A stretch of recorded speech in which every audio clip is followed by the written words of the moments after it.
1, 2, Freddy's coming for you. Nightmare on Elm Street's become kind of a rite of passage, like Wizard of Oz or King Kong. 3, 4, better lock your door. Like Dracula or Frankenstein, Freddy became so bigger than life. And in a way, we started kind of loving what he does to us and for us. There's two ways you can confront a killer in a horror film. One is to be terrified of him or her, and the other is to kind of flip over and identify with him or her. 5, 6, grab your crucifix. It's strange, really, because underneath it all, he is a child killer, and the fact that you actually are sympathizing with him is quite extraordinary. I do put that down to Robert's talent, being able to put it across. Freddy had gone from being a rather nondescript menace to becoming a horror personality, the kind that you put on the covers of magazines. 7, 8, gonna stay up late. Freddy likes his job. He likes this revenge. And he had this sense of humor and this personality.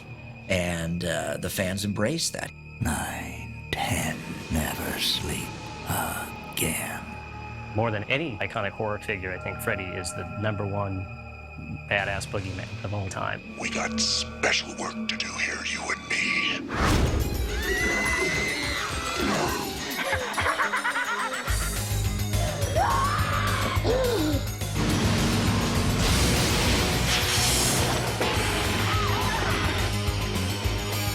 Everything has an Elm Street.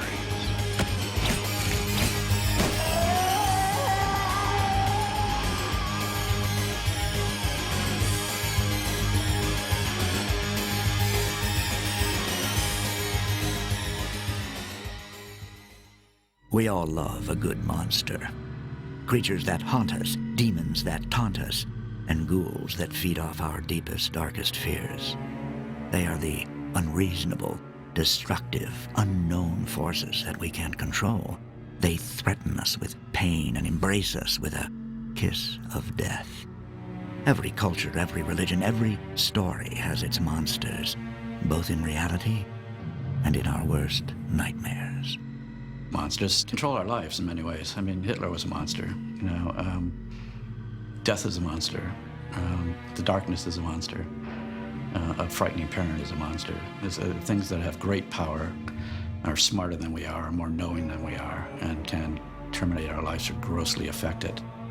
We all grow up with fairy tales, monsters and creatures. And it's kind of interesting, actually. You're 5 years old, but your mother is sitting next to your bed and telling you like this bedtime story. And it's this super scary story about some monster eating children or something like that. The fairy tale is always implied in these. I think, what is a nightmare but the rabbit hole, of one's subconscious. The Greeks used to talk about the Apollonian and the Dionysian. The Apollonian was the thought of the lofty thoughts and order and civilization, and then the Dionysian is, the orgiastic and the drunken and the dancing wild, the Pan in the forest, and humans are always wrestling with those two things.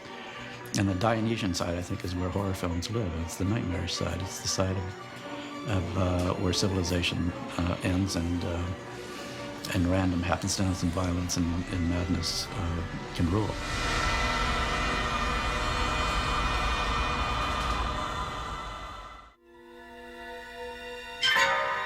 All we've got are the old stories. And if we're going back to the classical, it's Beauty and the Beast or Death and the Maiden. Those are your stories. And Elm Street is absolutely that. Literally, here is the girl, here is the monster. The monster wants to kill the girl, and the girl fights back. Hollywood had been in the monster business since the 30s. Horror movies exposed dark secrets of the human soul, and the genre attracted edgy and sophisticated filmmakers who used its conventions to break taboos, saying and showing what others wouldn't dare. Audiences loved to be scared, and by the late 1970s, the slasher film had sliced its way into becoming a popular brand of American cinema. There had been a glut in the early 80s of The House on Sorority Row and The Slumber Party Massacre and all those. Friday the 13th and Dawn of the Dead, My Bloody Valentine and Prom Night and all this stuff were just gory movies just for the sake of being gory. Halloween was out before Freddy, And so was Friday the 13th. And these characters just didn't have any personality. They were just, I always describe them as the Jaws shark. You know, they were just cold kind of killers, you know. The 1980s were a very bland decade for most people. Audiences were out waiting for the next big horror icon, and there was nothing really out there at that time. And I think Freddy shook them up a bit. All of a sudden, Nightmare on Elm Street comes along, and it brings a supernatural element again. At the time, you know, Exorcist, about the devil, and Texas Chainsaw, which is based on a real story, and then later, Nightmare on Elm Street injects a new element into these films where it's partly funny in a way. It's horrifyingly scary. I'm gonna split you in two. And there is that supernatural component where Freddy really exists in dreams. What the hell are dreams anyway? Mysteries, incredible body hocus pocus. The truth is, we still don't know what they are or where they come from. Dreams have always been the source of inspiration for storytellers. But nightmares unleashed their wild side. The celebrated classic monsters of literature were born out of the shadows of each author's mind. And Freddy Kreuger would be no different. I was very interested in dreams. I minored in psychology in college. I'd kept a dream journal for years and years. And I just had recently become really fascinated about the germ of an idea about somebody who could visit you, not only in your dreams, but in that sort of interstice between waking life and dream life.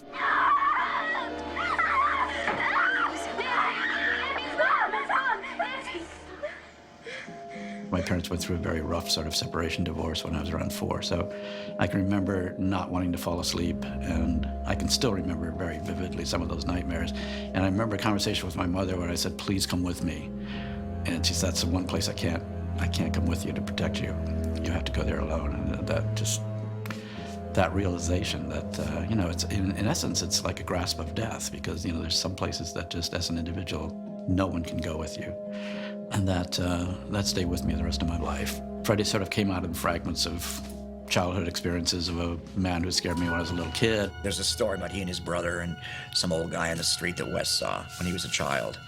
And he knew he looked through the window and closed the blinds. And then the mom and dad were out for dinner, and he looked through the window again like 15 minutes later, and that guy was just standing there looking back up at Wes and his brother's upstairs window. And then I think they went downstairs and looked through the little pinhole in the door, and the guy was standing in the front walkway in front of the house. You know, I sort of put him together from just kind of speculating about what would be the best colors, the most jarring colors to put side by side for his stripes. There was things that guy wore that Wes brought to Freddy that Wes maybe cannot enumerate and remember exactly what they were, but there's a sense of it, and all of the stuff that he put on Freddy adds up to it.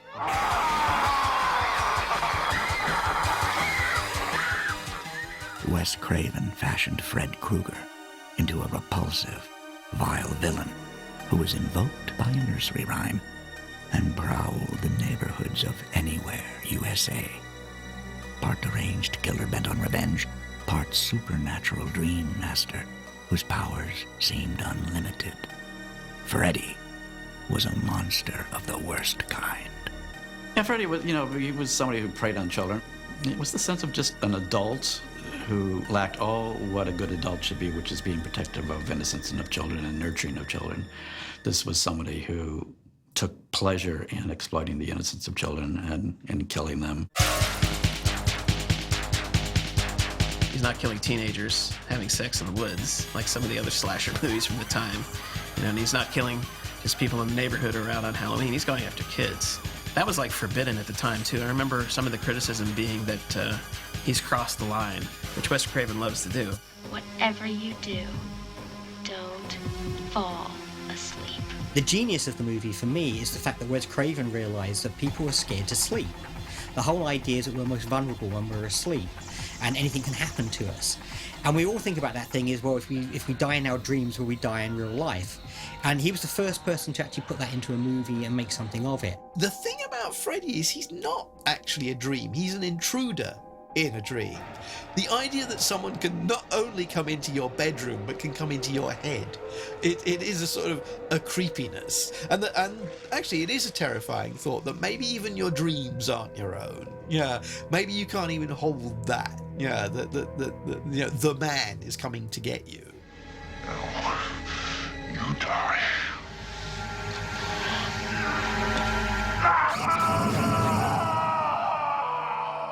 When I was casting Freddy, Robert Englund came in. He was this little guy. I didn't think he looked at all like what I thought Freddy would look like. And he was able to approach the role with complete lack of worry that anybody would look at him and say, oh, there's horrible stuff inside of you. He didn't give a damn about anything like that, you know. So he just reveled in the role, and that really is what made Freddy work. I think most of the character development came out of the movement, the body language.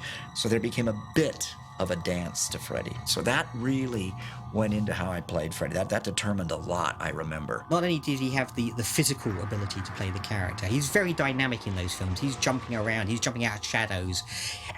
He's got a particularly creepy voice. I mean, you know, he really was the Vincent Price of the 1980s. What's wrong, Joey? Feeling tongue-tied? If I didn't have Robert Englund, I would have kept Freddy's mouth shut. But Robert has what people like Jack Nicholson had. There's a weird edge of danger to some performers. Even Jim Carrey has it. There's a weird sense that anything might happen with certain actors. And with Robert, he had it, and I knew I could take Freddy further, and I figured I'd trim back where we went too far. We ended up using everything he said. It's back in the saddle again. No other actor could have sort of like pulled that off. But it's hard to say that you want to cuddle a monster, but you actually wanted to cuddle him while you were still scared of him, and I think that's why it works, and that was the key to Robert's impersonation. Back here, Dan! Freddy always cracked wise, and Freddy was always a bit of a jester and a bit of a joker. And had this dark sense of humor that he used, turning teenage idiom back on itself. Back to prime time, bitch! Freddy's a smartass, and people love smartasses. Robert, he came up with mannerisms. He made it a living, breathing person. Please, God. This is God. This is God. You know, it's just like, whoa, you know, you can't write that. But Robert was a fountain of those things, you know, just ways of moving, ways of leering, ways of, you know, there was a scene in the boiler room, Nancy is, just before she burns herself to wake herself up, where he flicks his tongue like a snake. Come to Freddy.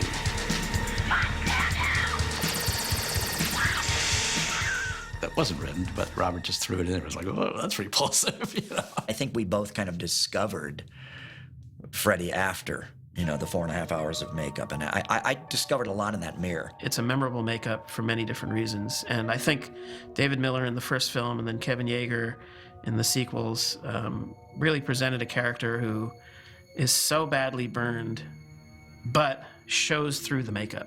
You can see that there's a man in there. On Dream Warriors, the third film, we kind of made him look more like Robert, like he was coming out of his Freddy and becoming more human. So in designing it, I wanted to refine it more. I still had the old head cast, so I didn't have to take Robert's head cast over again. I made it less hooky-nosed, a little bit more like Robert, a little bit more like between Robert with the burn makeup and then the Freddy Kreuger character. And looking back after that film was over and seeing there was something missing. It just suddenly became not Freddy to me. I missed the big cheekbones, I missed the wider, broader nose. And so on part 4, I went back and kind of split the difference, which is more like what this one behind here looks like, which is a little bit more detailed, but kind of went back to the broader cheeks and the wider nose. It took 6 hours every morning to put the makeup on. It's a lot of little pieces. It's not just something that you pull over your head. And, you know, when you wear that stuff all day long, it's like you get rashes and everything, and it's like not a pretty sight. But he was game, and he was very cool with the kids, all the other actors and the crew. So it's definitely a good example for a lot of actors who are not so cool.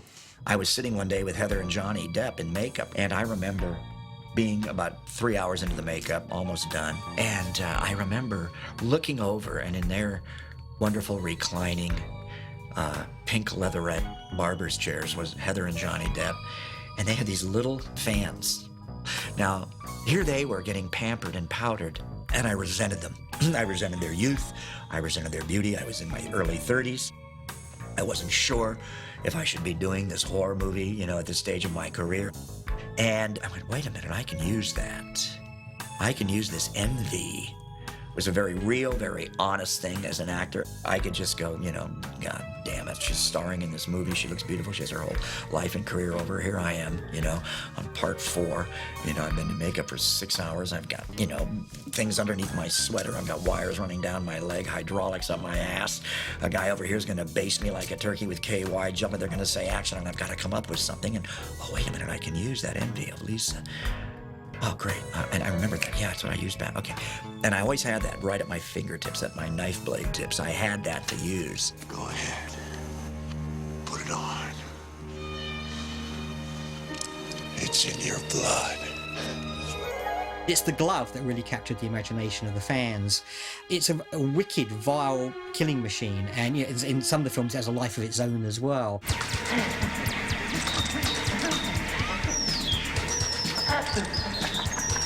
In the first movie, you never knew what Freddy Kreuger's face looked like. You just saw this horrible weapon that he used. And I remember just seeing that going, what is going on? I thought, what could be different? And trying to find something that was really went back to the earliest memories, racial memories, if you will, of humanity. And I thought something like the claws of a predator. The weight of the original claw, the original gloved hand, the weapon, it weighed a lot. You know, walking around with the big one on dropped his shoulder a bit. And that gave a bit of a gunslinger posture to Freddy, too. So that, I mean, and that came to play. Or just think about his personality. I always thought of the Wicked Witch of the West from Wizard of Oz, because she was a character that had personality. She wasn't just a monster. She actually teased her victims before torturing them. I'll get you, my pretty, and your little soul, too. Freddy was very much like that. His character was written that way by Wes. You know, wrote that, you know, to be playful with his cat and mouse thing. Who are you?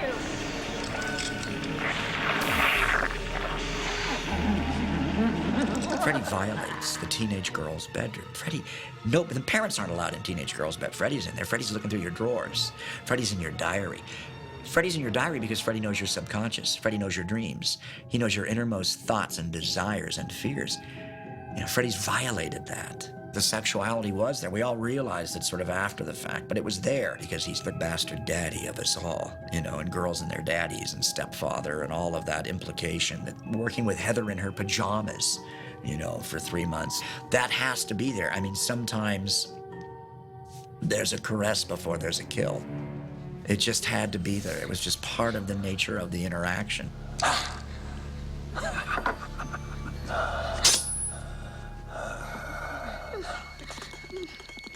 And then I started getting all this feedback from girls, all this sexual feedback. We've put Freddy in bed a couple of times with these girls, you know, and I've always loved the idea that you roll over and there's Freddy next to you because he's in that world with you.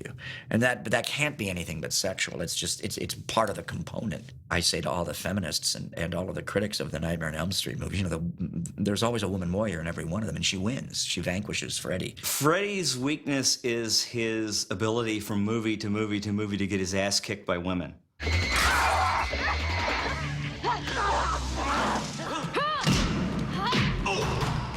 He never gets laid. Think about it.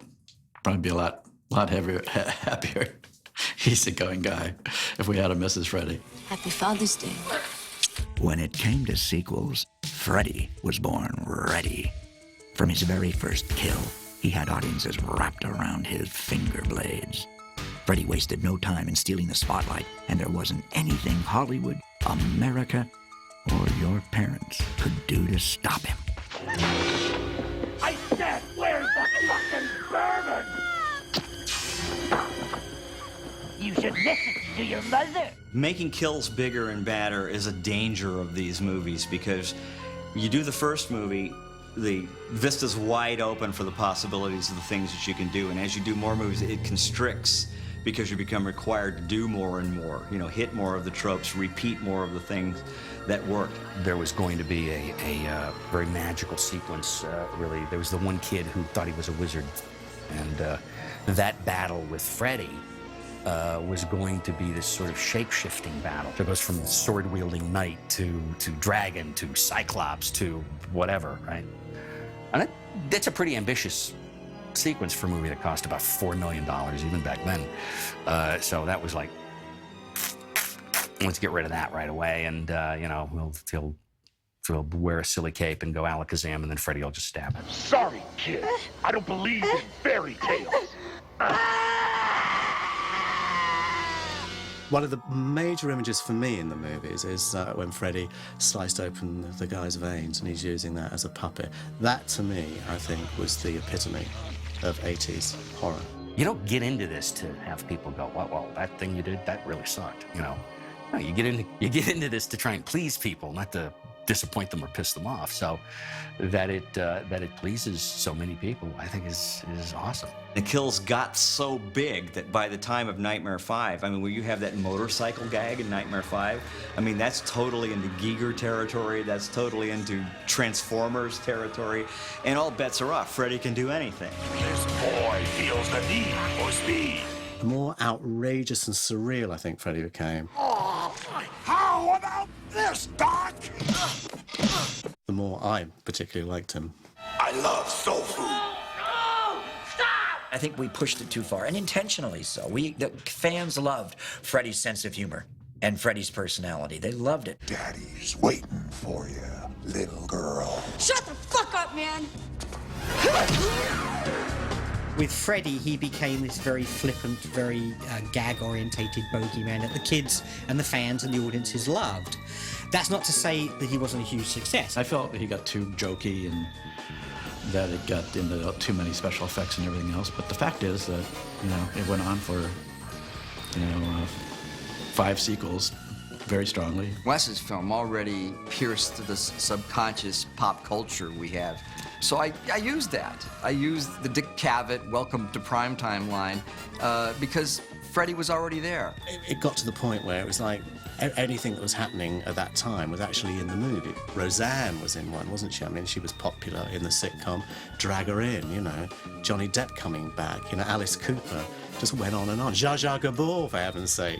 You know, so on and so on. Can I ask you something? Certainly. Who gives a fuck what you think?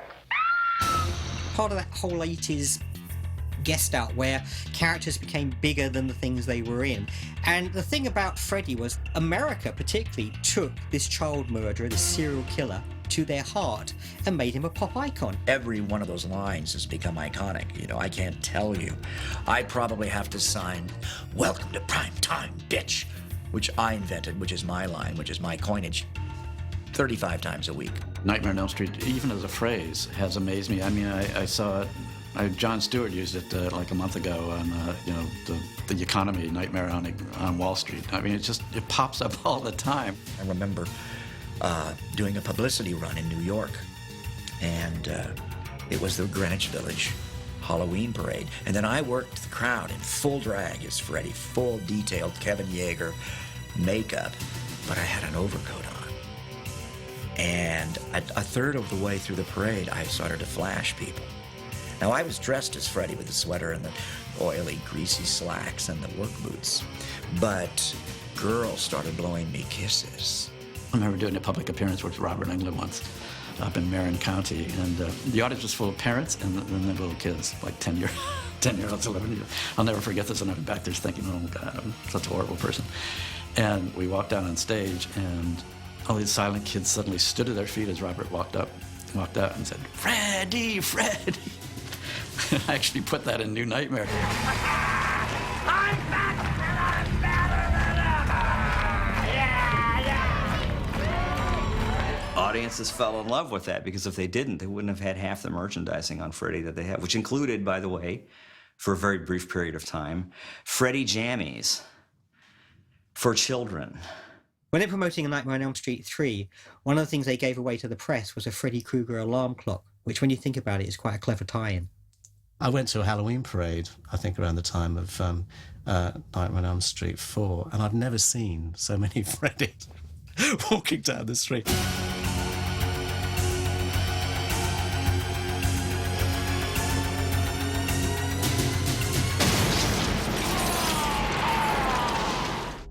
Freddy's dead was supposed to be the final nail in his coffin. But New Line understood they couldn't keep their main boogeyman down. Freddy fed off fear, especially fear driven by box office receipts. And as Wes Craven came to realize, it was time for a new nightmare. I thought you killed Freddy off.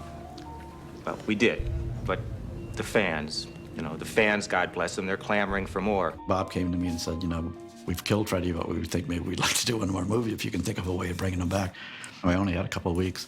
I just went around and talked to everybody. I looked up Robert. I hadn't seen him in years, and talked to him, and I talked to Heather Langenkamp, who I'd seen a couple of times. And then it was I just had this sort of flash moment where it'd be really interesting to do a movie about all of us who had made the film if the films had stopped and that it somehow profoundly affected our lives, that it released something because the story was not being told. You should do that. Too late. I'm almost there. Almost there. New Nightmare is my favorite in the franchise. I love playing ourselves or versions of ourselves, but I also like the what if Freddy's evil was so strong that it could permeate, reality, and he could actually get even and punish all of us who had made money and had great success off of his exploiting his evil and his story, and punish us just much like Freddy punishes, the vigilante parents that burned him alive.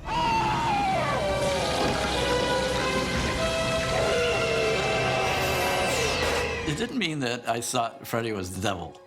And unfortunately, sometimes when you're filming something, you say, ooh, that's not quite what I meant, but that's what we have to shoot today. But that was the notion, was that whatever I called Freddy and put in that costume and everything else was something that has been around under other names, other shapes since the dawn of mankind. Craven himself, by making New Nightmare, kind of put Freddy back in the box. It says, yeah, it's all very well, and this is what he represents, and this is an aspect of him, but he is just this. And I think Craven is quite entitled to do that, and I think that it was a very brave and a very interesting thing to do with your own creation.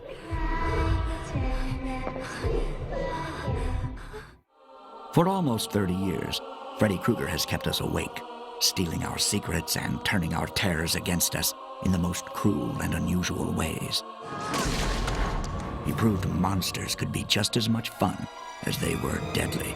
And, like our nightmares, he was too big and too bad for anyone to control. As crazy as it is, you can believe in the world of Elm Street. There was something beautiful about the limited budget of the original Elm Street series, of the charisma that Robert Englund brought to that diabolical character. Freddy has become James Bond of horror films, so you have to treat him with that kind of cool, heroic appreciation. Of course, we still want him to be horrifically scary and all these things, but he is the hero he's the cult hero of the series. He's probably the first monster that really has a personality, a specific personality, and he relishes this revenge, predator haunt that he's on. Robert Englund stands up there with Boris Karloff, with Christopher Lee, go back to Lon Chaney, Anthony Perkins. These were actors who created indelible cultural icons that stay in our subconscious. It was Robert Englund who created that character. He is Freddy Kreuger, and always will be Freddy Kreuger. The role of Freddy Kreuger will follow me, into my obituary column. Now I'm on to probably my third or fourth generation of fans, but I get now, more than ever, crayon drawings of Freddy by 8, 9, 10-year-old kids, over and over, because it's the nightmare. The nightmare is universal. I'm sort of proud to be part of it.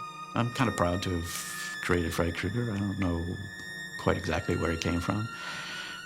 Maybe he just used me as a portal to come in, But he's one of my favorite children. So, let this be a warning to those who sleep, perchance to dream. The only thing to fear is fear himself.